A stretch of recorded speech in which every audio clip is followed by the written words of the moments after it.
Tip number 1, when filling your fresh water tank after it's been drained, leave your fresh tank drain valve open and let a little bit of water come out at first. I usually just let about 1 gallon drain through, and then I'll go ahead and close the valve. So why are we doing this? If you know anything about RV plumbing, you know that there's always water left in the lines somewhere. Doing this allows you to push out any stagnant water that may be sitting in the lines anywhere from here all the way over to your freshwater tank. It's also going to help push out any sediment that may be sitting at the bottom of the tank so it doesn't mix with the new water. So what if instead you use the city water pressurized line instead of filling your fresh tank? This is still something you want to be doing. After you set up your camper and connect your water, just run your sink and shower faucets for about 15 to 30 seconds to push any of the water from the last trip out of the lines. After RVing for 8 years, you learn these little tips here and there that make RV life easier, safer, more enjoyable. And if you're new to RV life, these are some of the tips that you may not realize until somebody tells you or you find out the hard way. So I wanted to take a lot of these tips that are spread throughout a lot of different videos and put them in one place for a lot of the people who are new to RVing. And listen, if you're an RV veteran, you may learn something. Like I said, I've been doing this for 8 years and I'm learning something every day. So let's get right back into the video. So there's a lot of different water filter options. You should always be running some type of filter before your RV, but there's one that's already in your RV that I think some people forget about or some people don't even know about. You'll find a sediment filter at the front of your water pump. Now these are not advanced 5 or 6 stage filters. It's more of a debris filter. It's essentially a metal screen. Its purpose is to filter out debris that could damage the O-rings, diaphragm, and gaskets inside your water pump. To check and clean it, you'll just want to make sure the water pump is turned off. They usually just unscrew by hand, and you can wash them out with some tap water. I check this debris filter twice a year. If you notice that the screen is damaged or corroded, it's probably time to replace this filter. So while you're at the filter, get the manufacturer and model information to order one up. Myself included, we get so consumed with making sure that we have everything is packed, but before you head out, take a step back, take a nice deep breath, and go for a nice slow walk around the RV and your tow vehicle. Check for any obstructions or equipment you forgot to pack. Make sure you didn't forget to remove a wheel chock or any large rocks that may have gotten kicked under the RV during the camping trip. And now's also a great time to check all your light bulbs on your RV now that you're connected to the truck. We're actually going to split up all this information into 2 videos. The first half of the tips will be in this video, and the second half of the tips will be on the channel RV Gear and Far. Don't worry, I'm going to make it very easy for you to find that video. At the end of this video, I'll put a link right on the screen. Also, if you have some cool or interesting tips that we don't cover in these videos, please let everybody know watching in the comments down below. And with that said, I'm going to turn it over to Josh to add some things to this video that he's learned from traveling throughout the country. Painting a section of the hitch on a towable makes the coupler stand out better in a backup camera or in the shadows of a nose cap.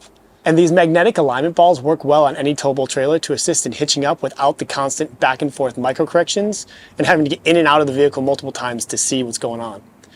Additionally, if you don't have a backup camera or you don't have it in the location you need it, a second smartphone and a video call might be an easy way to get a better angle on the components. There are a few things in the RV life that you'll only do once. Having to pack up, rehitch, and move sites because the power pedestal wasn't working is one of those. Do yourself a huge favor, and before you pull into a site, or at least before you unhitch, check the status of the hookups that are provided. Plug in your electrical management system or surge protector and verify the presence of power and to check for faults. Turn on the water spigot to verify water, and check to make sure that the sewer hookup is clear and intact. This is one of those things that most veteran RVers do out of habit upon arrival, but it's really easy to take for granted that the hookups will be functioning, and a huge hassle to find out after unhitching that something isn't working. Not all campgrounds have 50 or 30 amp service, and you're not going to always be able to pick your own site. So before your first trip, pick up what's called a dog bone adapter. This adapter is going to give you the ability to plug into a 30 amp plug if you have a 50 amp camper, or a 50 amp plug if you have a 30 amp camper. Now these are not going to magically give you 50 amps if you have a 30 amp camper. You're always going to get the smaller amount of power. So if you have a 50 amp camper and you're using a 30 amp dog bone, you're only going to get 30 amps. If you have a 50 amp camper, get a 30 amp dog bone, and vice versa. And if you want to plug in at home just to keep the battery topped off or to turn the lights on occasionally, you can get a 20 amp dog bone that'll allow you to plug into a receptacle in your house. I'll make it easy for you guys, and I'll put links down below that'll tell you exactly what you need to get. When hooking up your sewer connections, always start at the sewer and work your way back up to the RV. That way, if there are ever any issues, you can shove the hose in place and the wastewater will be funneled into the proper place. Think about what might happen if the reverse were true. There's this widely accepted rule to always dump your black tanks first and then dump your gray tanks second. And the idea or the logic behind this is that while gray water is still wastewater, it's much cleaner than black water. So after you dump your black tank, you can kind of rinse out your sewer hose with your gray water. It's a good idea in theory, but I think there's a step that should be added to this process. Do gray, black, gray. Let me explain. You have no guarantee when you connect your sewer hose if you've made all the connections properly. You may have a seal inside your sewer hose that's starting to fail as well. So instead of dumping your black tank first, just crack open one of your gray tanks for just a couple seconds, get some water flowing through there, make sure that you don't have any leaks. It's better to find out you don't have leaks with gray water than black water. Then go ahead and close your gray tank valve, dump your black tank, and then dump your gray tank. This is just a little tweak to the process that can save you or your neighbors from a miserable camping experience. So remember, gray, black, gray.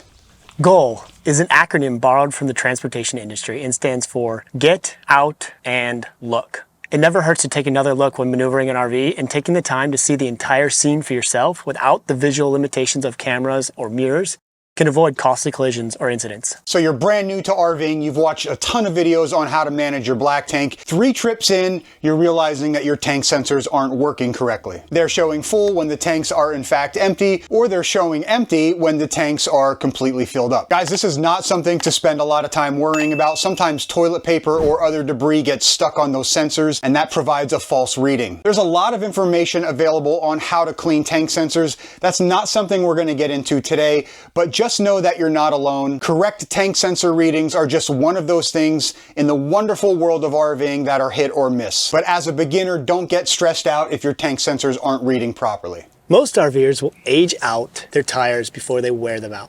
It's recommended to replace trailer tires every 3 to 4 years because of the breakdown of the tire composition, regardless of whether the tread is worn out or not. There will be a date code stamped on each tire. It'll have the week of the year and the 2-digit year code that it was manufactured. So a tire that says 2823 means it was manufactured in the 28th week of the year 2023. Also, the date code may only be on one side of the tire, so if you can't find it on the outside of the tire, check the inside.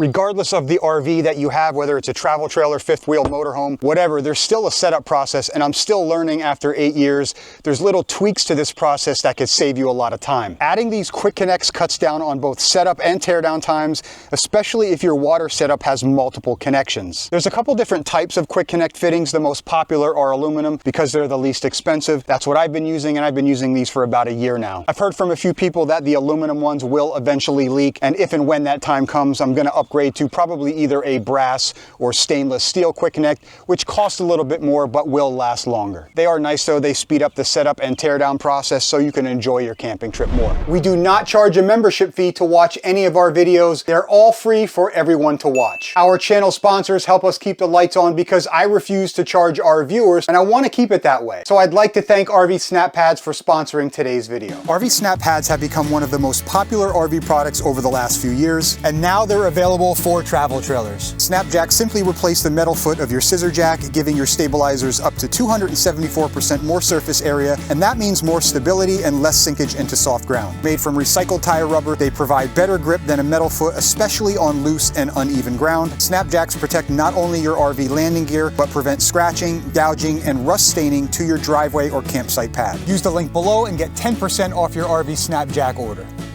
Here we have 2 different RVs. A large fifth wheel with a huge storage bay under the rear kitchen, and this 35-foot travel trailer.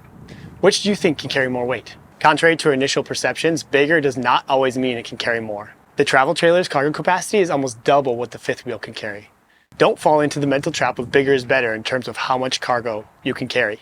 Unfortunately, each individual rig can vary based on its specific equipment, so not all RVs of the same year, brand, and model will have the same capacities. You can find the cargo carrying capacity of each rig on the yellow information sticker, typically found on the entry door.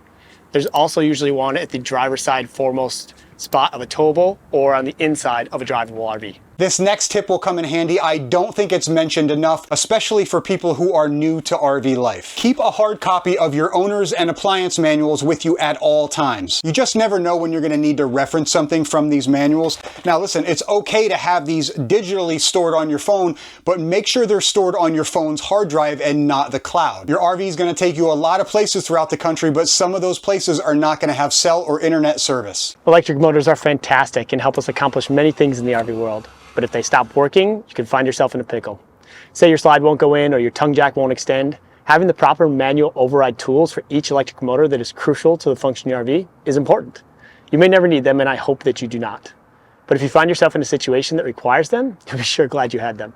And this is especially crucial when buying a used RV. Often these little wrenches or tools get stashed in a bin and forgotten about. Then when the rig is passed to the new owner, they're often not transferred. So make sure you get them all. Slide rims, stabilizers, jacks, awnings. They all have manual overrides and sometimes specific tools needed to operate them manually. Cleaning your RV's air conditioner coils is more important than how often it is discussed. RVs are just not insulated as well as a brick and mortar house. Windows are usually single pane. There's spots around the slide outs that are only sealed with a rubber gasket. Cleaning your AC coils is going to make a huge difference to keep your air conditioner running efficiently. As long as you're okay with going up on the roof, it's an easy process that you don't have to pay someone else to do. I previously made a video that will walk you through the entire process. I'll put a link to that video down below.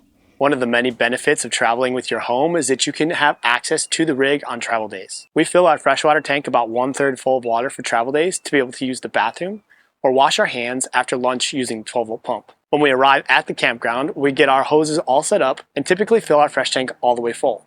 There's two reasons for this. One, it's happened many times that the campground water lines lost pressure due to power outages, someone backing over a PVC water spigot down the line, or scheduled maintenance that they conveniently forgot to tell us about.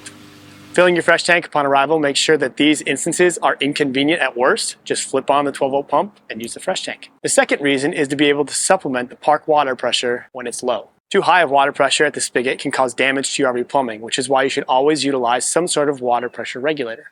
But too low of pressure can be all sorts of frustrating. One quick solution to the low pressure scenario is to turn on your 12-volt pump and supplement the park's water supply. Yes, you could fill your tank and only ever use the 12-volt pump that way. But if you combine them, you won't have to refill the fresh tank as often, especially if multiple people are using it. Just remember to refill the tank at the end of each day, because it would suck to be caught in the first scenario with no water because you're using the fresh tank and the pump to boost your pressure. Unfortunately, for those of us with 30 amp campers, we're just not going to be able to run all the appliances at the same time. It's just not mathematically possible. Running everything together like the fridge, the air conditioner, the microwave, and the water heater, it's just going to pull more than 30 amps and it's going to pop your breaker. So if you're camping in the dead of summer and the air conditioner is blasting, a couple other appliances are running, you can cut down on current draw by simply using the propane side of your water heater instead of the electric side. Turn off your propane while driving. One of the oldest RV debates around. Many folks swear by driving with their propane on to power their gas refrigerator, and many sources say to shut it off completely. Obviously, y'all have to make your own decisions here, but here's what we know. If you're going through any fuel stations or tunnels, you're supposed to have your propane shut off. Ross has also done a video testing if it's even necessary to power your fridge during a travel day. And as an RVer that traveled full-time for 2 years all throughout the country and never having operated my propane while underway, I can concur with his findings. It's just not necessary. And the final point, your gas fridge that runs off propane needs to be level in order to work correctly. Traveling along North American highways and byways is anything but level. The point we're trying to make here is just turn off your propane while underway. You can turn it back on when you get at your campsite. The fridge will be just fine. Okay, a couple quick tips when connecting your travel trailer. A lot of you may know this one already. Cross your chains, take the left chain and connect it to the right side of the truck and the right chain to the left side. The idea here is that the chain will create a cradle and stop the trailer from hitting the ground should it come uncoupled. Also, there's two ways to kind of check to make sure that your hitch is seated correctly in your coupler. Once you drop your coupler onto the hitch, if this coupler lock does not fully close, it is not seated correctly. Sometimes the ball is sitting too far back for the coupler lock to completely close. In that situation, when the ball looks like it's in the coupler but the coupler lock's not completely closing, you're just going to have to move your truck usually about a ½ inch forward. Once you do that, you'll find that you can then close this coupler lock. After the lock is closed, it's perfectly fine to raise your tongue jack an inch or two. If the truck starts to lift with the trailer, you know you're seated correctly. And don't forget to lock your coupler with a lock pin. And an easy way to not lose this coupler pin is to just attach it to the trailer chain when it's not in use.